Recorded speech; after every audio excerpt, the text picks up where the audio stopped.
হাফিজাহুল্লাহ তিনি উলামা একরামের উদ্দেশ্যে একটা বক্তব্য দিয়েছিলেন ইমারতে ইসলামের গুরুত্ব সম্পর্কে। লম্বা বক্তব্য, যারা আপনারা শুনেন নাই, হয়তো অনেকে শুনেছেন, যারা শুনেন নাই এটা শুনবেন।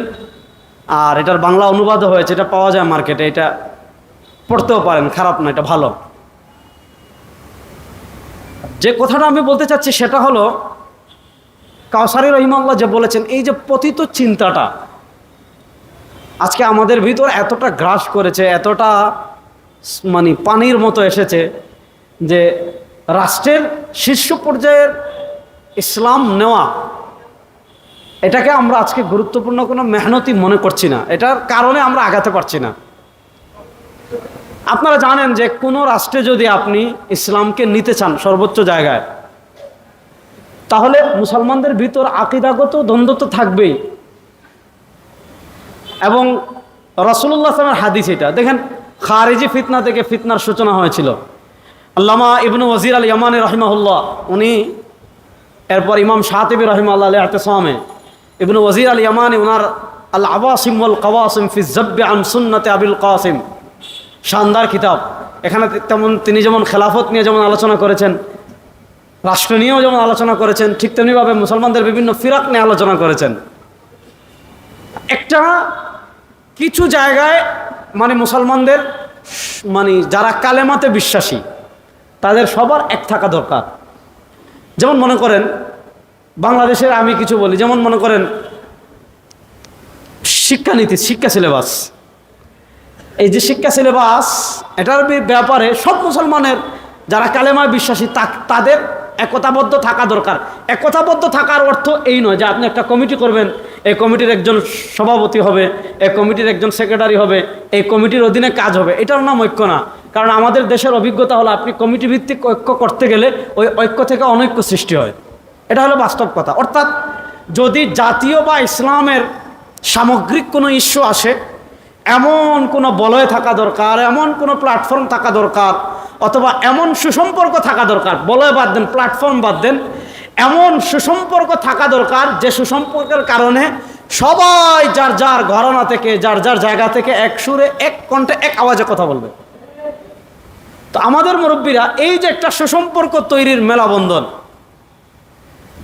এই সুসম্পর্ক তৈরির বিভিন্ন ঘরানার, বিভিন্ন মাসলাকের, বিভিন্ন মাশরাবের উলামা একরামের ভিতর, তাওহীদপন্থী মুসলমান যারা আছেন তাদের ভিতর সম্পর্কের একটা মেলাবন্ধন তৈরির সেতু, এটা অনেক সময় রাজনৈতিক সংগঠন দিয়ে হয় না। কারণ রাজনৈতিক চিন্তা দর্শন মানুষের ভিন্ন হতেই পারে এবং ভিন্ন হবেই, আকীদাগত ভিন্নতা থাকবেই, মাসলাকগত ভিন্নতা থাকবেই।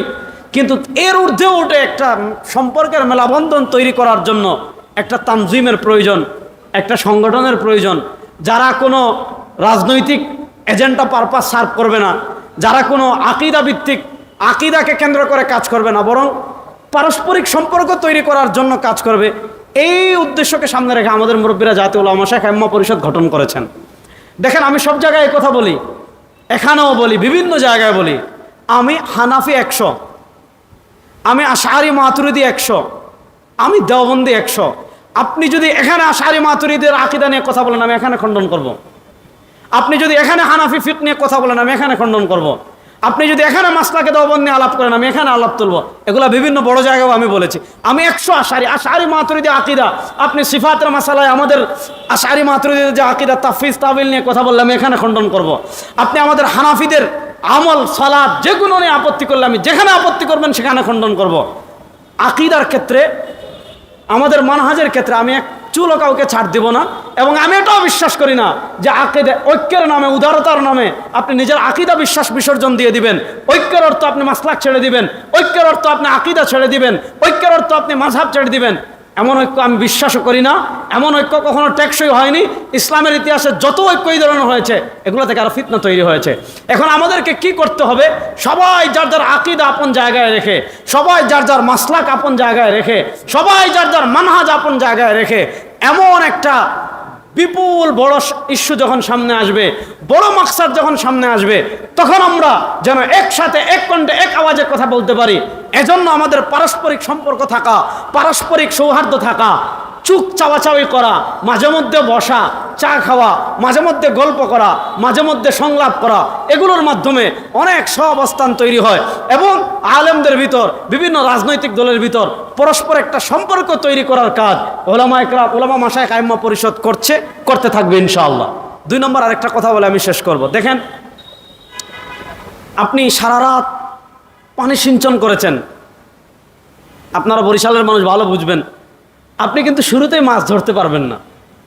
পানি আস্তে আস্তে কমে, আস্তে আস্তে কমে, আস্তে আস্তে কমে, আস্তে আস্তে কমে, পানি যখন কমে যায় তখন মাছ ধরার সুযোগ আসে। তখন কিন্তু দেখা যায় অনেকে মেশিন লাগিয়ে বাড়িতে চা খায়, ওদিক ওদিক গল্প করে, লুডো খেলে। কিন্তু পানি যখন আস্তে আস্তে আস্তে আস্তে কমতে থাকে, জাল ফেলে সতর্ক থাকে, মাছ যেন বাহিরে না থাকে, সে প্রস্তুতি নেয়। দেখেন, আমাদের বাংলাদেশে এখন মাছ ধরার সময় এসেছে, মাছ ধরার সময় কাছাকাছি। দীর্ঘ একটা সংগ্রাম, এবং সব জায়গায় আমরা একথা বলি, এবং শায়খা চরমনাইও ছিলেন ওই মজলিসে। 5 তারিখের পরে এই সমন্বয়কদের লিয়াজু কমিটির সাথে আমাদের একটা বৈঠক হয়েছিল।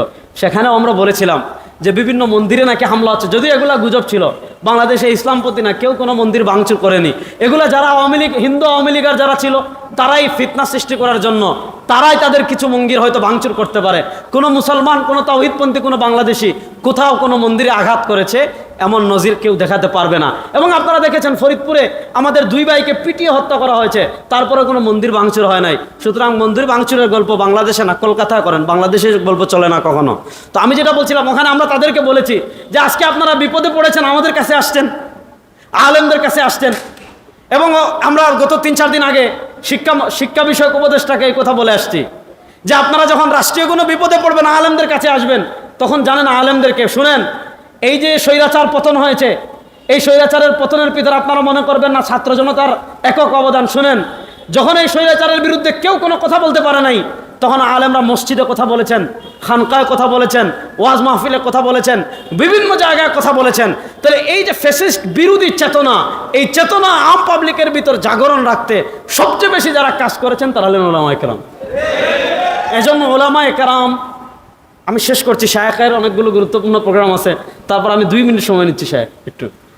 হ্যাঁ, আমি 3-4 মিনিটে শেষ করছি। অবশ্য শায়েখ আমাকে এত মহব্বত করেন, আমি যদি লম্বা বক্তব্য দেই আমি জানি শায়েখ নারাজ হবেন না, কিন্তু আমার বক্তব্য শোনার জন্য তার আপনারা আসেন নাই, এজন্য আমি কথা বলে শেষ করছি। শুনেন, বাংলাদেশে এখন রাষ্ট্রীয় পর্যায়ে ইসলামকে প্রতিষ্ঠা করার যে সুযোগ এসেছে, এই সুযোগ আগামী 200 বছর আছে কি না এটা একটা সন্দেহ থেকে যাবে। কারণ এই সুযোগ আমরা আর পাবো না। কেন পাবো না জানেন? কারণ বাংলাদেশের মানুষ, এই যে আমার বয়স তো খুব বেশি না, আমি এই রাষ্ট্রের উপর বিরক্ত, আপনারাও এই রাষ্ট্রের উপর বিরক্ত। কারণ এই রাষ্ট্র যারাই ছিল তারা কেউ আমাদের ইসলামের অধিকার বাদ দিলাম, আমাদের মানবিক মৌলিক যে অধিকার কেউ দিতে পারে নাই। পৃথিবীর ইতিহাসে দেখেন, আজকে পৃথিবীর ইতিহাসে আমরা যদি দেখি মানুষের যতগুলো অধিকার, এবং কাউসারি রহিমাল্লাহর মাকালায় আমি পড়লাম এই কথা যে আমরা ইসলামের, আমাদের একটা মৌলিক ব্যর্থতার জায়গা যে আমরা ইসলামের কথা আনলেই আলাপানি কুন্টার, যে চুরি করলে হাত কেটে ফেলতে হবে, কেউ যদি আপনার ব্যভিচার করে তাকে প্রস্তরাঘাতে হত্যা করতে হবে, এই 3-4টা বিষয়কে সামনে এনে মানুষের কাছে একদল, আমরা ওরিয়েন্টালিস্ট বলি, মুস্তাশরিকিন বলি, তারা ইসলামী ইমারা ইসলামিয়াকে, ইসলামী রাষ্ট্রকে, খিলাফাতে ইসলামিয়াকে মানুষের কাছে বাজেভাবে উপস্থাপন করার একটা এই 3-4টা হুদুদ এবং কিসাসকে সামনে এনে, অথচ ইসলাম ন্যায় বিচারের ক্ষেত্রে ইসলামের মূলনীতি কি, ইনসাফ প্রতিষ্ঠার ক্ষেত্রে ইসলামের মূলনীতি কি, আকাল্লিয়াত, আপনার যারা সংখ্যালঘু আছে তাদের ক্ষেত্রে, ধর্মীয়ভাবে সংখ্যালঘু যারা আছে, জিম্মি আমরা যাদেরকে বলি, তাদের ক্ষেত্রে ইসলামের হুকুম কি, আইন আদালতের ক্ষেত্রে ইসলামের বিধান কি, ইসলামের সৌন্দর্য কি, এগুলা কিন্তু কোনো আম মানুষ, সাধারণ মানুষের কাছে তুলে ধরবে না। কোনো স্কুল কলেজের পড়ুয়া, তাদের দায়িত্ব না এগুলো মানুষের কাছে তুলে ধরা।